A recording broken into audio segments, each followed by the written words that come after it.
राजयोगी जीवन की आधारशिला ब्रह्मा भोजन।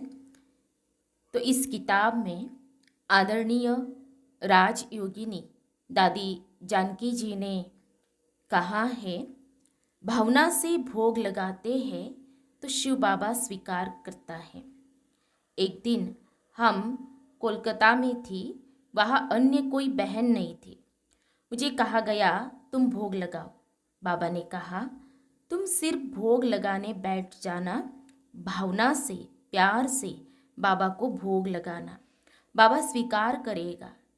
बाबा के सभी बच्चे जो भी बैठे थे 15-20 के करीब होंगे, इधर भोग लगा और थाली वहाँ पहुँच गई। हमको थोड़ी ही बुद्धि लगानी है। बाबा कहता है रोजाना भोग लगे। यहाँ भी रोज भोग लगाने के लिए बाबा के रूम में जाते हैं। सतयुग में आने के लिए हम अभी तैयारी कर रहे हैं। सतयुग में भोग नहीं लगाएंगे। सभी को भावना थी क्या मैं भी भोग लगाऊं? जो इस भावना से यहाँ बैठा अनुभव हुआ वह हाथ उठाओ। अनुभव हुआ क्या? अनुभव हुआ कि बाबा ने बुद्धि खींच ली? पूछ रहे हैं तो खींचता है कोई हमको डाल के प्रेम की डोर। मैं हमेशा कहती हूँ कि दिल को खींचा कि दिमाग को खींचा। दिल को खींचता है। दिल, दिमाग, दृष्टि, दृष्टि से पता चलता है ये याद में बैठे हैं या कुछ और प्लान बना रहे हैं। मुझे खिलाने वाला भी यह बाबा है। कभी जो भी खाना होता है बाबा मुझे खिलाते हैं। मैं भी कहती हूँ बाबा के भंडारे से खाने में सुख मिलता इलाही है। फिर आदरणीय राजयोगिनी दादी गुलजार जी कहते हैं, शिव बाबा की याद से भोजन में शक्ति आ जाती है। जब हम भोजन खाते हैं तो हम ब्राह्मणों का मुख्य विशेष नियम या धारणा कौन सी है? गीता में भी कहते हैं कि खिलाने वाले को पहले खिलाओ। जब भोजन तैयार हो जाता है तो भोग जरूर लगाना चाहिए। माताएं फिर भी वो विधि पूरी करती है, लेकिन जब अपनी थाली आती है तो भी पहले शिव बाबा को स्वीकार कराना है। बाबा को याद करने से भोजन में शक्ति आ जाती है। जैसा अन्न वैसा हमारा मन होता है। आपके अन्न में बाबा की याद की शक्ति आ गई तो मन भी अच्छा हो जाएगा। जब भी कुछ खाते हैं तो बाबा को याद जरूर करना चाहिए। इससे क्या है, बार बार याद का एक साधन हो गया। जो भी खाते पीते, चाय पीते हैं, पानी पीते हैं, बाबा को याद करके पिएंगे तो कितनी बार याद का साधन हो जाएगा। चाहे कितने भी बिजी हो, लेकिन पानी पीने में 2 मिनट या 1 मिनट तो लगेगा ही। 1 मिनट लगाएंगे, उसमें 1 सेकंड पहले बाबा की याद में लगाओ। यह नियम भी इसलिए है कि बीच बीच में याद का एक तरीका बन जाए। याद करो 63 जन्मों का पाप का बोझ है, विकर्म है, व्यर्थ कर्म है। इसलिए ये नियम बहुत पक्का करो। टाइम नहीं है, ये बहाना है। पानी पीने के लिए कोई आपको रोकेगा थोड़े ही, पीते ही है ना। तो सिर्फ याद करके पीना यह एडिशन है। फिर आदरणीय राजयोगिनी दादी रतन मोहिनी जी ने कहा है, ईश्वरीय स्मृति में भोजन स्वीकार करने से विचार शुद्ध हो जाते हैं। उसमें प्रश्न पूछा है, दादी जी जब आपकी 14 साल की तपस्या चल रही थी उस समय खानपान की व्यवस्था कैसी होती थी? उत्तर दिया है दादी जी ने, बाबा क्लास में बताता था कि लहसुन प्याज अच्छा नहीं है, नहीं खाना चाहिए। तो कईयों को नहीं समझ में आता था तो थोड़ा देरी से छोड़ते थे। खानपान तो हमारा शुरू से ही शुद्ध था। खानपान की परहेज भी शुरू से ही थी।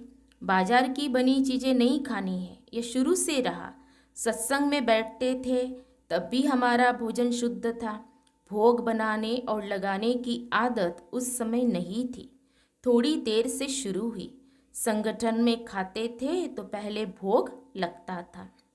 फिर दूसरा प्रश्न पूछा है, दादी जी अगर हम शुद्ध भोजन की धारणा नहीं करते हैं तो स्थूल और सूक्ष्म रूप से क्या नुकसान होता है? दादी जी का उत्तर है, स्वभाव में, बोल में, संपर्क में और विचारों में फर्क आता है। फिर अप्रत्यक्ष रूप से कर्मों में भी आता है। परहेज है तो परहेज याद रहता है, परहेज नहीं है तो कोई ने कुछ दिया तो हम खा लेंगे। कभी खाना अच्छा नहीं लगा तो हम कुछ और खा लेंगे। यज्ञ में शुरू से ही यह यज्ञ का भोजन है, हमें स्वीकार करना है, यही नियम था। इसलिए हमारे पास दूसरी बात नहीं थी। हमारी माता जी वेजिटेरियन थी, हम भी वेजिटेरियन थे, इसलिए हमको कोई बड़ी बात नहीं लगी। तीसरा प्रश्न पूछा है, दादी जी भोजन बनाने और खाने में क्या परहेज होनी चाहिए? दादी जी का उत्तर है, जब खाना खाते हैं तो याद में रहकर, दृष्टि देकर खाए। हम ईश्वरीय स्मृति से खाएंगे तो हमारे अंदर शुद्ध विचार चलेंगे।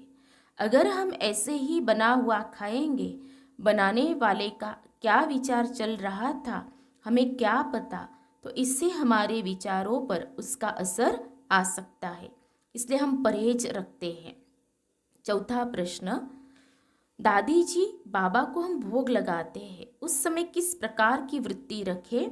भोग को बाबा कैसे स्वीकार करते हैं? दादी जी का उत्तर, बाबा स्वीकार करते हैं, ये हमारी भावना है। हम अपनी भावना से बाबा को भोग लगाते हैं। जैसे वैष्णव जन भी मंदिर में भोग लगाते हैं तो भावना से लगाते हैं, भावना से हमने भी रखा और बाबा ने स्वीकार किया। बाकी ऐसे थोड़े ही कि बाबा आकर स्वीकार करते हैं। जैसे हमने बाबा को याद किया तो बाबा को भी हम याद आए, उसमें खुशी होती है। बाकी बाबा आता है, देखता है, इन बातों में हम नहीं जाते। फिर नेक्स्ट प्रश्न है, दादी जी जब आप पहली बार विदेश अर्थात जापान गए तब वहाँ खाने पीने में असुविधा हुई होंगी? दादी जी का उत्तर, वहाँ हम अपने हाथ से बना के खाते थे, उनको बहुत ख्याल होता था। सब कहते थे ऐसे कैसे करेंगे? हमने कहा नहीं, आप सोचो नहीं, हमारा नियम है। वे लोग छुट्टी देते थे धर्म समझकर, हिंदू धर्म में ऐसे माना जाता है, इसलिए बड़ी बात नहीं है। फिर नेक्स्ट क्वेश्चन, दादी जी गुरुवार को जब बाबा को भोग लगता है उस समय आप योग में बैठते हैं तो आप क्या संकल्प लेते हैं? बाबा का किस प्रकार से आह्वान करते हैं? दादी जी का उत्तर, हमारी याद तो एक ही रीति की रहती है, हम तो वही अपने को आत्मा समझकर बाबा को याद करते हैं, प्रेम से याद करते हैं। नेक्स्ट क्वेश्चन, दादी जी आजकल खाते समय बातचीत होती रहती है, इस बारे में कराची का अनुभव सुनाइए। दादी जी का उत्तर, इन बातों में शुरू में हम लोगों का बहुत ध्यान रहता था। हम शुरू में 15-15 दिन मौन में रहते थे, बिल्कुल बातचीत नहीं, उठेंगे तो भी चुप करके उठेंगे। जब हम योग करते थे तो खाना नहीं खाते थे, फल या कुछ ऐसे थोड़ा खाते थे, कमरे से बाहर भी नहीं निकलते थे। अब सब कुछ बदल गया है, बाकी नियम अब भी वही है। फिर लास्ट क्वेश्चन जो दादी जी से पूछा है, बाबा ने कहा है भोजन शुद्ध होगा तो ही ज्ञान की धारणा होगी, इसका क्या अर्थ है? दादी जी का उत्तर है, शुद्ध भोजन अर्थात परमात्मा पिता की याद में बनाया गया भोजन। कहीं पर यदि ऐसी सुविधा नहीं है तो याद में रहकर तो खाए। समझो बातचीत करते खाते हैं तो थोड़ी ही याद रहती है, थोड़ी ही रहती है, तो ये बातें ध्यान में रहे।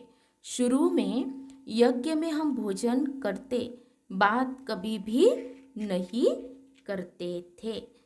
तो अभी हम सब ने आदरणीय जानकी दादी जी, आदरणीय गुलजार दादी जी और आदरणीय रतन मोहिनी दादी जी ने जो कहा है उसको हमने सुना, जो इस किताब में दिया हुआ है।